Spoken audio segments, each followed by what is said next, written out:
வணக்கம் எல்லாருக்கும். என்னன்னு சொன்னா ஒரு சின்ன வீடியோ தான் இது. இப்போ இது வந்து நான் ஒரு திடீரென்று இறைச்சியா பார்த்த வீடியோ. என்னன்னா இந்த தமிழ்ல சொல்லுவாங்க, ஆடு நினைதண்டு ஓனாய் அழுதாமன்னு சொல்லுவாங்க. இந்த ஆடு வந்து மலையக நினைதண்டு ஓனாய் வந்து சரியா கவலைப்பட்டு அழுதுதான். ஏனண்டா ஓனாய் வந்து ஆட்டுல ஒரு கொஞ்சம் கூட விருப்பம் இல்லை. ஆட்டை சாப்பிட்றதுக்கு ஓநாய்க்கு வந்து கொஞ்சம் கூட விருப்பம் இல்லை. ஓநாய் வந்து எப்பயுமே ஆட்டின் நலனுக்காக யோசிக்கிறதுன்ற மாதிரி ஒரு கதை தான் இது. ஒருக்க நான் இந்த கதையை போடுறேன் பாருங்க, பிறகு கதைப்போம்.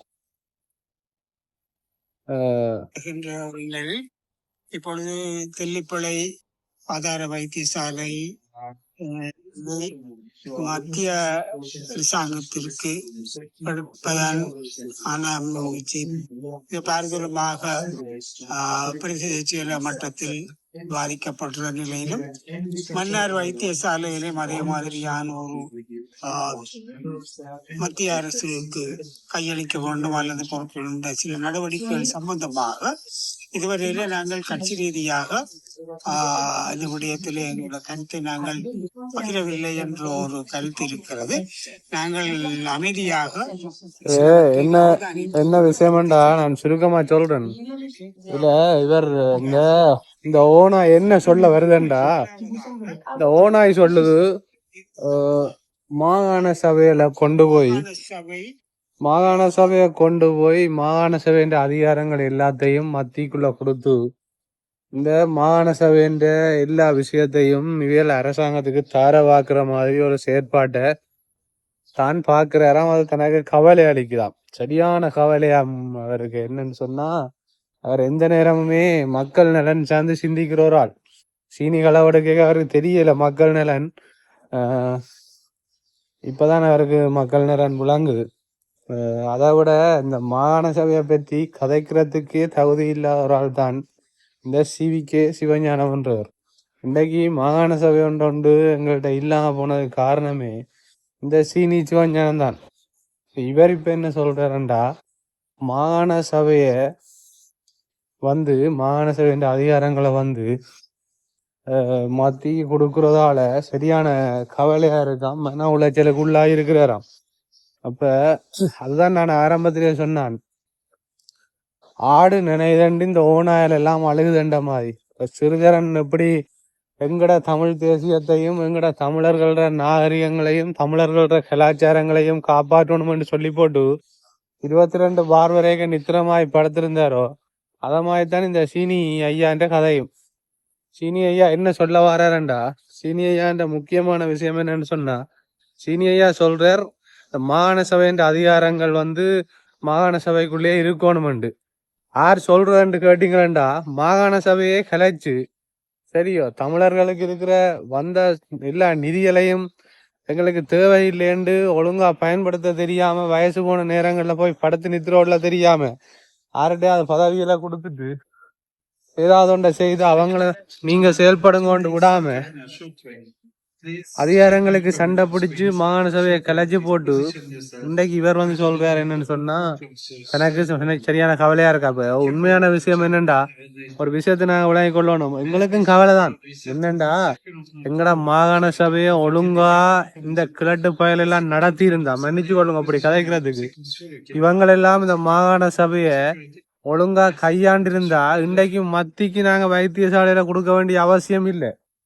இது வந்து புலம்புது, இப்படி வயசு போன நேரத்துல போய் இனியாவது போய் மருந்துகளை எடுத்து போட்டு ஏதாவது விஷ ஊசிகளை அடிச்சு போட்டு போய் நிம்மதியா படுத்து நித்திரைய கொள்ளுங்க. ஏனண்டா நீங்கள் செய்த வேலையிலாலதான் இன்றைக்கு இதெல்லாம் இப்படி கொடுக்க வேண்டி இருக்கு. இவர் சொல்ற விஷயம் உண்மை. இப்ப நான் என்ன சொல்ல வரணும்டா, மத்திக்கு நாங்கள் கொடுக்கறதுல உண்மையாவே கவலை தான்.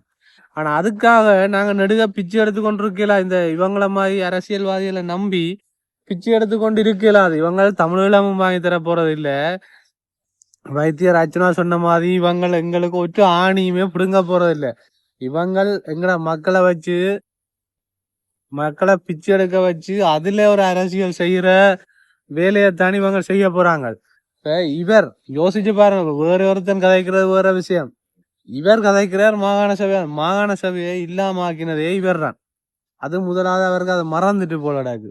மாகாண சபை இவங்களோட வயசுக்கு இந்த வயசுல இவர் இப்ப கவலைப்படுறவர் முதலே இதை பற்றி யோசிச்சு முதலே இது சம்பந்தமா திங்க் பண்ணி எங்கட மக்கள் மாகாண சபை அதிகாரங்கள் நாங்க சரியா பயன்படுத்தணும். இதுகளுக்குள்ள இந்த நாயர் கொள்படாம இதுகள் கொள்பட்டு சாகாம அடிபட்டு இந்த மாகாண சபையை கலைக்காம இருந்திருந்தா இன்றைக்கு அந்த மாகாண சபை ஒன்று ஒழுங்கா நடந்திருக்கும், ஒழுங்கா இருந்திருக்கும். அந்த மாகாண சபை என்ற அதிகாரங்களை பயன்படுத்தி எவ்வளவு விஷயங்களை செய்திருக்கலாம்.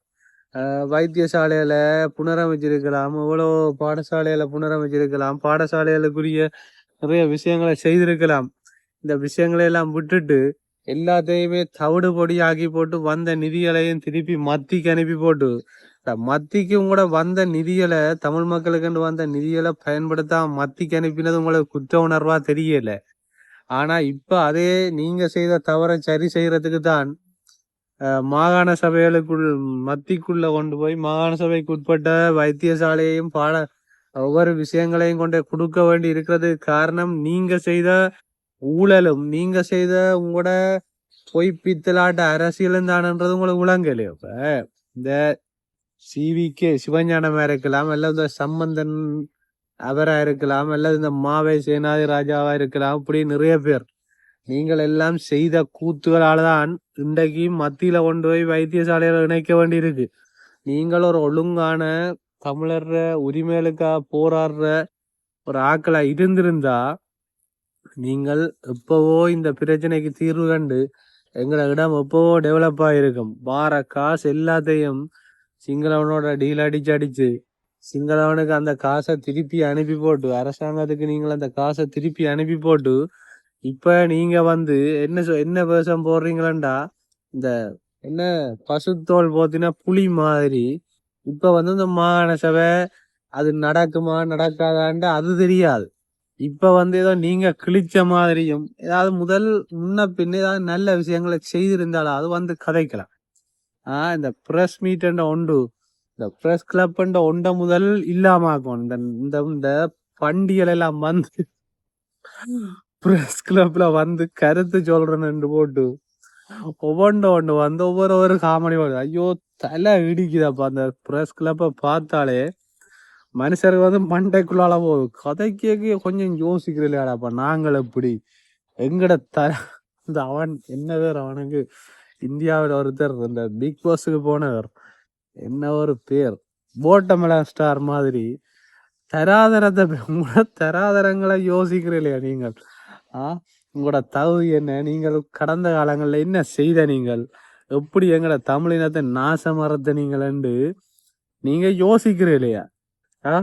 யோசிச்சு நான் இதை கதைக்கலாமா, நான் இதை கதைக்கின்ற வாய் கூசாதோ என்று யோசிக்கிறீங்களே. முழுக்க மாகாண சபைக்குரிய அதிகாரங்களையும் மாகாண சபையையும் மாகாண சபைக்கு வந்த நிதியையும் நாசமாக்கி தமிழ் ஜனத்தை ரோட்ல விட்டுட்டு இப்ப என்ன முதல கண்ணீரை வடிக்கிறீங்கள். இப்ப இருக்கிற ஒரே ஒரு வழி, ஐயா நீங்க நித்திரைய குளிசிய போட்டுட்டு சுகர் குளிசிய போட்டு படுத்து நித்திரைய கொள்ளுங்க. இருக்கிற மிச்ச ஜனத்தை பாதுகாக்கிறதுக்குரிய வழிய பார்ப்பாங்க. சரியா? அதை விட்டுட்டு இந்த கருத்து சொல்றேன், கவலைப்படுறேன், கண்ணீர் உரணும் இந்த பிரஸ் கிளப்ல நின்று உங்களோட நாடகங்களை அரங்கேற்ற வழிக்கிடாதுங்க தயவு செய்து. நீங்க உண்டு இந்த சிவஞானம் சிறிதரன் உண்டு என்ன வேஷம் எல்லாம் போடுறீங்க. தலைவர்கிட்ட கனவு தலைவர் உருவாக்கின கட்சி என்று போட்டு தலைவர் எப்படா கிளிநொச்சிக்குள்ள 22 பார் வரணும் கனவு கண்டவர். கிளிநொச்சிக்கு 22 பார் வரணும் தலைவர் கனவு கண்டவரா? இதையும் நம்பி ஒரு கூட்டம் திரியுதண்டா. அதை விட ஒரு முட்டாள்தனமான விஷயம் ஒன்றும் இல்லை. இப்படியான கேஸுகள் இப்படி இந்த சிறுதரன் மாதிரி இந்த சீனி சிவஞானம் மாதிரி இந்த கயந்திரோமர் மாதிரி ஆக்களை நம்பியும் ஒரு கூட்டம் திரியுது. யோசிச்சு பாருங்க. தலைவர் இப்ப 22 பாரத்தான் கிளிநொச்சி கொண்டு வரணும்டா தலைவர் கனவு கண்டவர். அடிக்கடி 100க்கு 100 தரம் தலைவர் கனவு கண்டவர் தலைவர் கனவு கண்டவர் தலைவற்ற கனவை நிறைவேற்றுறன் என்று சிறிதரன் ஒற்றே கூவிக்கொண்டு திரிகிறான. யாராவது ஒரு முதுகெலும்புள்ள தமிழன் நீங்கள் எங்கேயாவது கண்டா கேளுங்கோ. 22 பார் வரணும் என்ற தலைவர் கனவு கண்டவரோ, ஏன் அந்த கனவு இப்படி ஒரு விஷயத்த நடக்க விட்ட நீங்கள் கேளுங்க பாப்போம். சிறிதரன் என்ன பதில் சொல்றாரு பாப்போம். உண்மையா கேளுங்க. அல்லது இந்த வீடியோவை சிறிதரன் பாக்குற மாதிரி செய்யுங்க. 22 பார் வேற மட்டும் சிறிதரன் என்ன கனவு கண்டு கொண்டிருந்தவரன்னு கேட்பேன். சரி, உங்க பேர்ல வார் வேற இல்லையாப்பா, நீ எடுக்கல, நீ ஒரு பாராளுமன்ற உறுப்பினரா தானே இருக்கிற இவ்வளவு காலமும். இன்றைக்கு பாராளுமன்றம் 2 வருஷத்துல ஒரு வைத்தியரால ஒரு பார மூடையலுமா இருந்தா 22 பார் வரைக்கும் நீ என்னத்தை கிழிச்சு கொண்டு வந்த நீ என்ற ஒரு கேளுங்க. நன்றி, வணக்கம். இன்னொரு வீடியோல சந்திப்போம்.